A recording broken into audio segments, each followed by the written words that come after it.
And the switch to right. Three, great!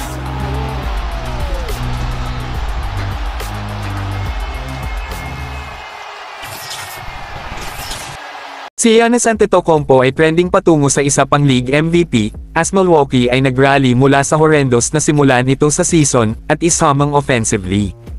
Ang Milwaukee Bucks ay ang NBA Cup champions. Isa an NBA title next. Masyadong maaga, mahigit isang quarter na lang tayo sa NBA season. At ang history, very recent history, as that's all there is for the league's fledgling in-season tournament, has not been kind to the Cup champs. Itinaas ng Los Angeles Lakers ang unang cup trophy noong nakaraang season. They went 3-10 in the weeks after. Gayunpaman, ang Bucks ay rolling, isang 97-81 na pagkatalo sa Oklahoma City Thunder, ay hindi mabibilang sa mga standing ng liga, ngunit ito ay, unofficially, the Bucks' fourth straight. Officially, ang Milwaukee ay 12-3 mula noong hideous to 8 na pagsisimula nito. Ang 26 points ni Giannis Antetokounmpo ay hindi mabibilang toward his season total, ngunit ang kanyang scoring, an NBA best 32.7 points per game, at efficiency, 61.4% from the floor are career highs.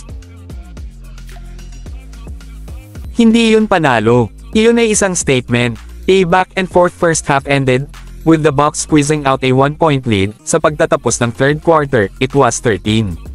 Si Antetokounmpo ay umiscore ng 12 puntos sa third, steamrolling past kay Lu Dort, Jalen Williams at lahat ng iba pang defender ng Oklahoma City, na humarap sa kanya. Nag-chip si Lillard ng 8, ikinonekta ang dalawa sa kanyang team-high 5 threes sa quarter.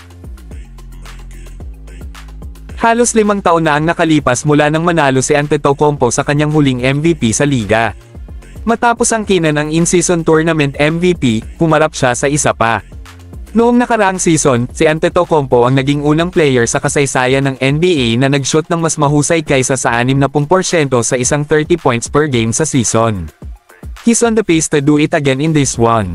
Ang kanyang 3-point shot ay hindi pa na-develop ngunit ang kanyang mid-range game has, with Antetokounmpo adding a selection of hooks, floaters and jumpers to his game.